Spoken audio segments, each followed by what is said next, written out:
Hello and welcome to another edition of Out of the Blue. I'm Mike Browning. With an ongoing military presence in Iraq and Afghanistan, we thought we would salute our veterans this month. More in our cover story later in the show.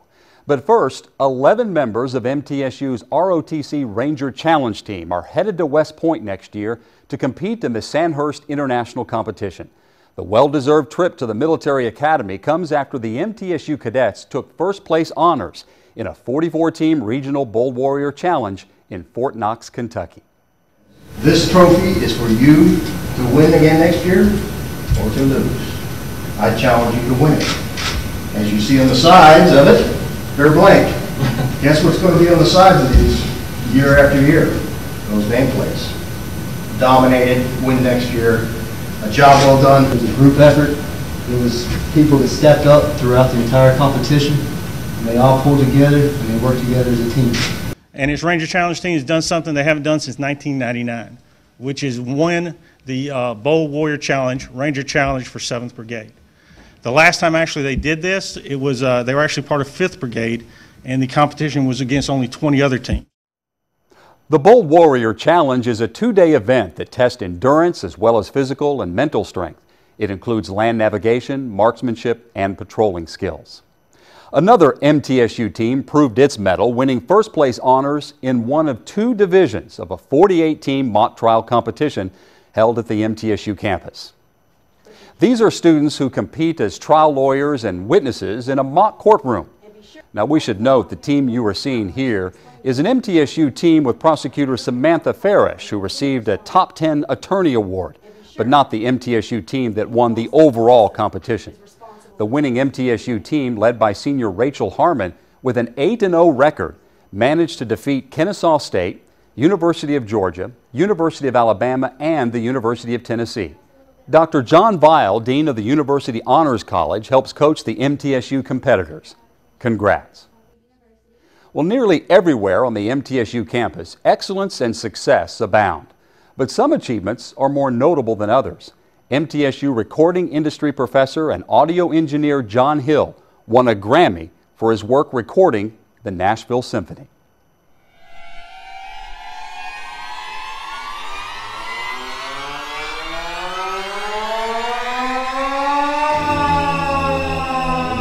Piano concerto, and the other one is the Metropolis Symphony, the big piece that's based on the Superman comic. In teaching, really, I've had a freelance career that's sort of been on the side that has worked along in tandem with my teaching. So early on here, I did a number of projects with various professors from the School of Music. So for example, Raphael Bundage, the choral director, worked with him quite a bit. And some of the jazz faculty over there, Don Alico, the saxophone player, and Jamie Simmons, trumpet player. So we did a number of projects over the years. I joke with one of my colleagues that, we had a faculty meeting about 10 years ago where we were talking about how faculty would be assessed, particularly their creative work. How do you measure that? It can be somewhat tricky. And someone at that meeting said, well, there's always, a Grammy Award. I mean, if you get a Grammy Award, that's... And I remember at the time in that meeting, I remember saying, oh yeah, well, the likelihood of that happening, is kind of low.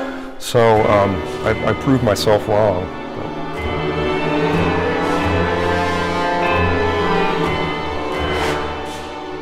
Classical, the nominated engineers are Mark Donahue, John Hill, and Dirk Sabatka. He goes to, we have a tie. Mark Donahue, John Hill, Dirk Sabatka, and Leslie Ann Jones, Corey Kuchenberg, Brandy Lane, and David Sagan. Yeah, it's an incredible honor, and really to be even nominated for that type of thing puts you in a small club. Thanks to my second engineers on this project, Kevin Edelin and Tim Miller. Thanks to the Nashville Symphony and to the Academy. And to win that award is like you're in a really tiny club, and it's some people who are literally the top of the field.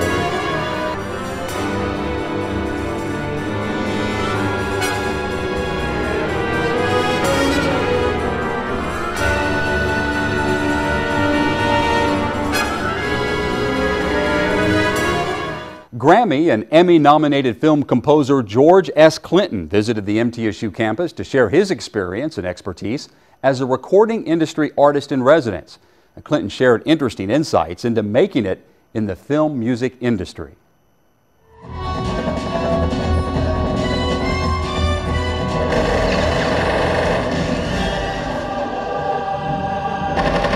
When the director of Austin Powers wanted to open his movie with a bang, specifically with the right musical score, he turned to composer George S. Clinton to put the right music with the action. I try to follow the drama of the moment, follow the hero if that's, the fight that's being had, so that when the hero is winning, the music helps you know that he's winning, and when he's not winning, the music helps you know that he may be in trouble. He's the same motion picture film composer who relied in part on his dramatic education at MTSU to score the music for Mortal Kombat. Face your worst fear. I'm not afraid of my destiny. Face me!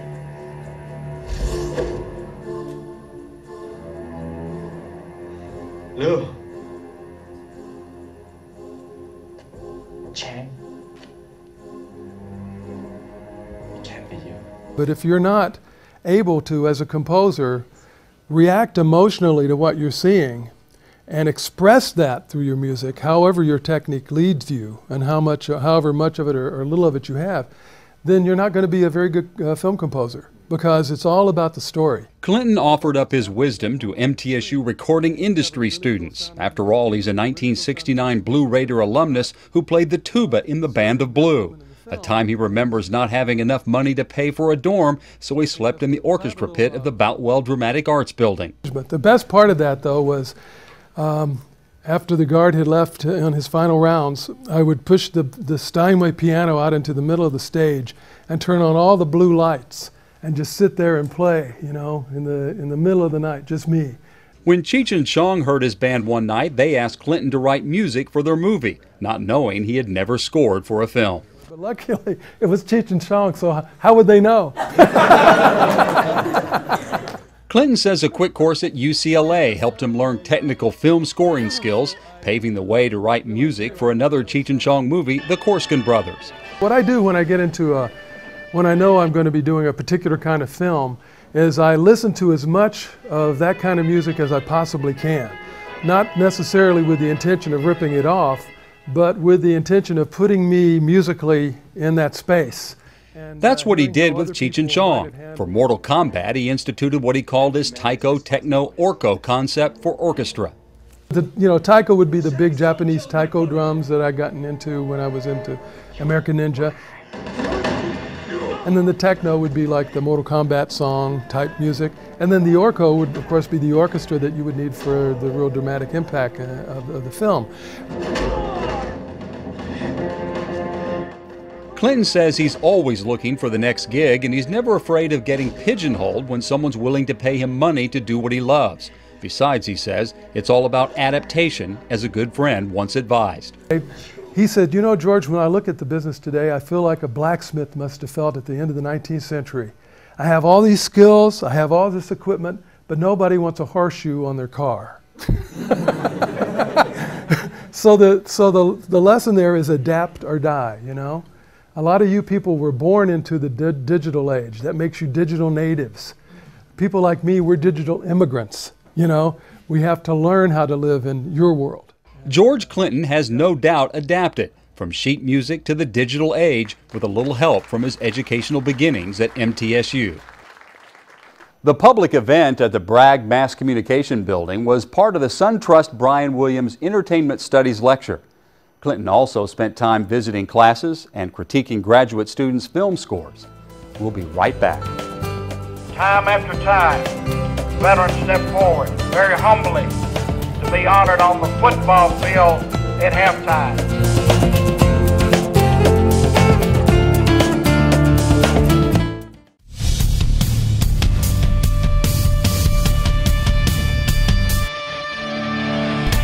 At its heart, education surrounds us with everything we need to reach our dreams. It puts us in the middle of a host of opportunities.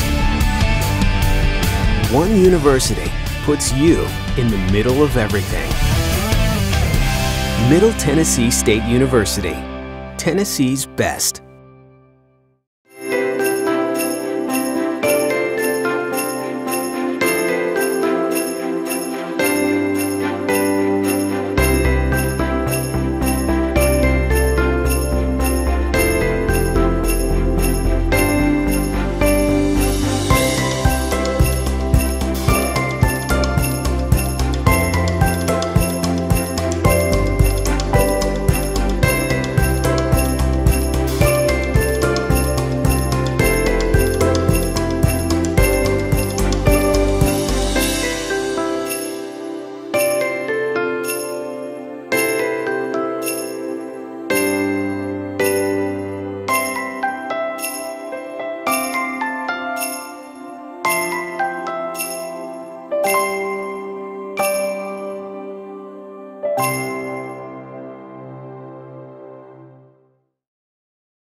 We all owe a deep debt of gratitude to veterans who have served our nation in time of war and peace. Each year in November, for some 30 years now, MTSU has saluted veterans during the Salute to Veterans game.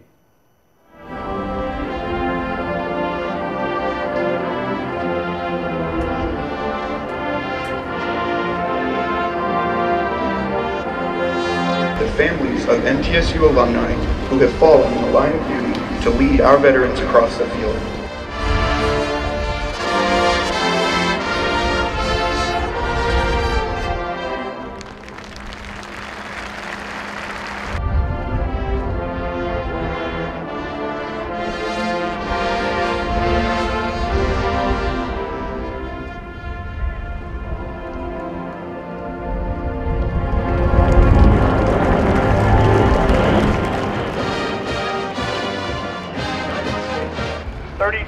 In the Army, and it was always nice to always walk around the corner and see an MTSU graduate, and I do so love Middle Tennessee State.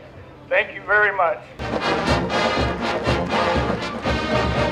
Time after time, veterans step forward very humbly to be honored on the football field at halftime.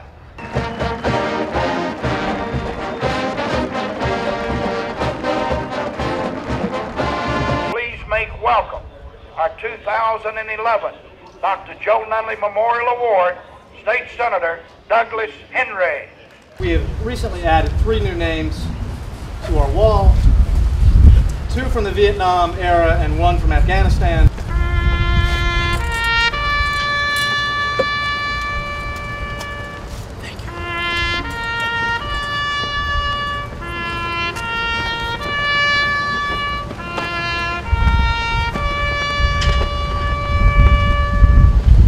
Last year at this ceremony, we celebrated the contributions of our Vietnam veterans by planting a tulip poplar in their honor. And this year we are proud to recognize the service members of the Korean era by planting a crimson maple dedicated in their honor right over here.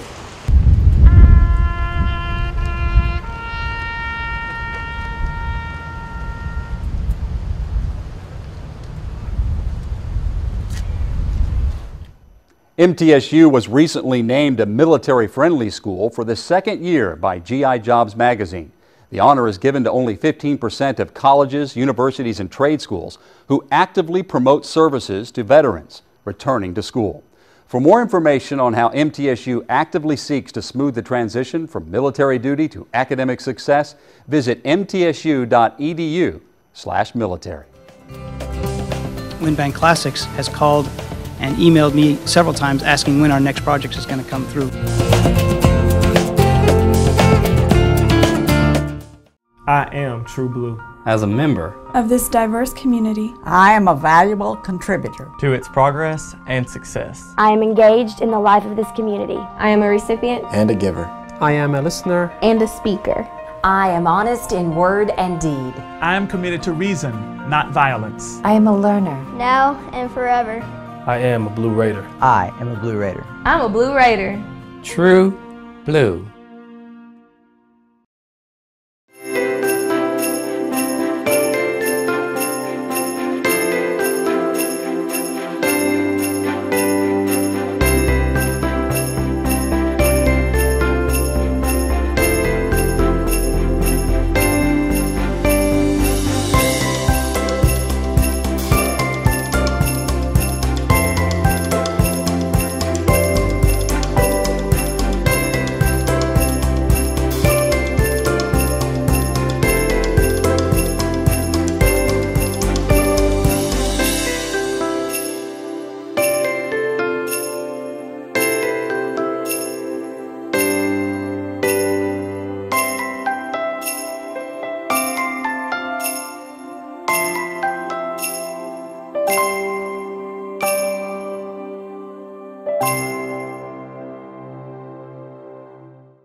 We started in 1911 with a clear mission to train Tennessee's best teachers. For the last 100 years, Middle Tennessee State University has carried out that mission and so much more. Nationally recognized as an affordable quality university, the #1 choice of undergraduates in Tennessee. As we celebrate our centennial, we look with pride at the past. We look forward to the future. Check out why we're Tennessee's best.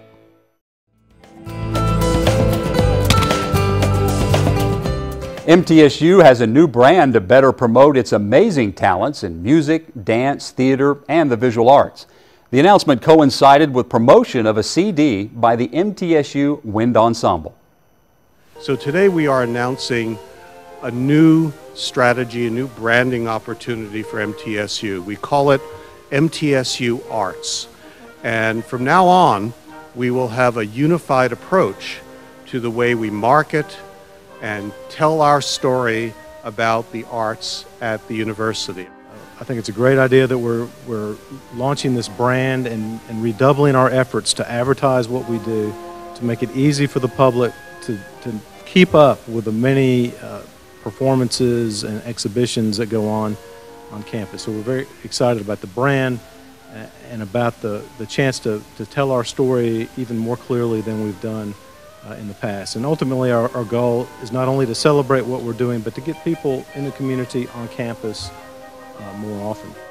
We're also announcing a significant accomplishment on the behalf of our School of Music and our great music students. This is the CD that is being announced today.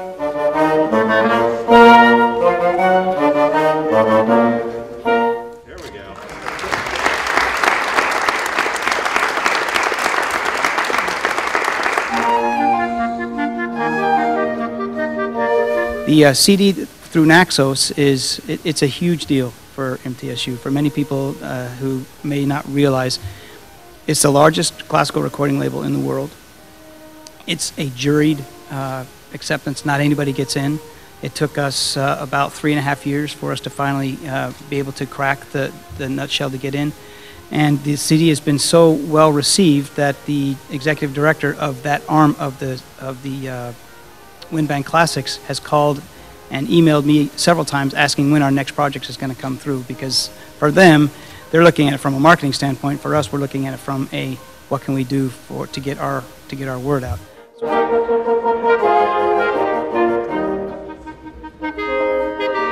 This is the CD, so it's live and in person. So I hope you'll come and check it out. Thank you.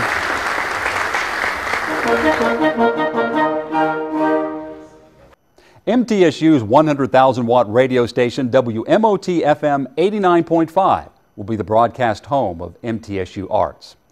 Well, as of the posting of this show to production on November 21st, the MTSU Blue Raider basketball team is off to one of its best starts in history against Division I opponents.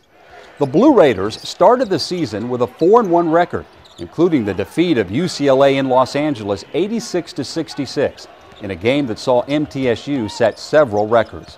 A school record for field goal percentage, 71.4%, topping the previous record set in 1981. And MTSU set both a school and Sun Belt record from three-point land, hitting 90.9% of their trays. That achievement bested the league record of 90% previously set by UAB back in 1986, and more than tops the previous three-point percentage school record of 66.7% in 2008. Well, most of us remember the futuristic cartoon The Jetsons with microwavable food and flying cars. So often science fiction becomes reality.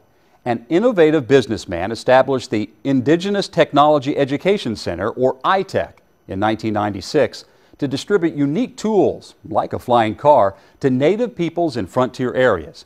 MTSU aerospace students invited missionary and filmmaker Steve Saint to campus to share his rather amazing life. In the movie End of the Spear, a 5-year-old boy is left fatherless when his missionary dad is speared and killed by a tribe in Ecuador. If you guys would, please welcome Mr. Steve Saint. Now in his 60s, Steve Saint still lives in Ecuador, but he came to the MTSU campus for an interactive discussion on his experiences with the people of Ecuador and his car flying technology. We're right on the flanks of the Andes Mountains. In fact, where I live out in the jungles, you come out our way and try slogging through the jungles, and they call it the rainforest for a reason. We get about 30 feet of rain a year. That means that if you're in the valley, it's wet and muggy and muddy. If you're up on the ridges, then they twist and turn, and you're just going up and down. I mean, it's grueling. Developing a vehicle that his friends could fly and drive in rugged terrain was Saint's solution to a world beyond roads. They don't have access to medicine usually. They don't have access to power, which is one of the fundamental building blocks of every developed society.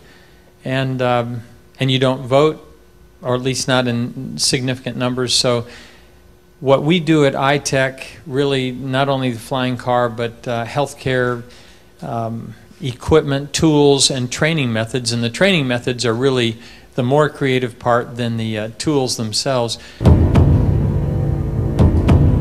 Scary sometimes. Gentlemen, we got company. A pilot, Saint wanted to help those who aren't into mathematical calculations and headings to be able to fly like driving a car and to integrate the two. So that you didn't have to go from one set of controls to fly to one set of controls to drive. Okay, now we're going to show a complete takeoff. The wing is already up, it's held in position, but now watch when we start to move, it inflates. It's a double canopy up there, open on the front, closed on the back. Now we're just taxiing right now to make sure that all the lines are clear. Now you'll hear it rev up and then watch. Okay, there it's revved up and it's off. In addition to the prototype, Saint's ITEC company has produced 4 of the so-called Mavericks, making it the highest produced flying car in history. MIT has a different version called the Terrafugua. Ours is a flying car, theirs is a roadable airplane. Saint says the Maverick weighs about 40% of what a smart car weighs, but with a 200 horsepower engine. And it's very, very fast. 3.9 seconds, 0 to 60. It's as fast as a 540 horse Corvette. And so the faster you turn the steering wheel, the faster that rack and pinion turns. The further you turn it, it feeds, that little sensor feeds what it's reading from the rack and pinion through an IC, an integrated circuit, that then tells 2 electric cylinders how to steer the plane. Okay, Steve, what is your altitude? Okay, Troy, I'm showing a little over 7,000 feet. I'm still climbing 250 feet. When you look out your car door and you're 7,000 feet up, it looks really strange. Strange for most, but not quite so strange for a missionary pilot and businessman who calls himself an Imagineer. For more information on MTSU News, be sure to go to mtsunews.com. That's it for this edition of Out of the Blue. Until next time, go Blue!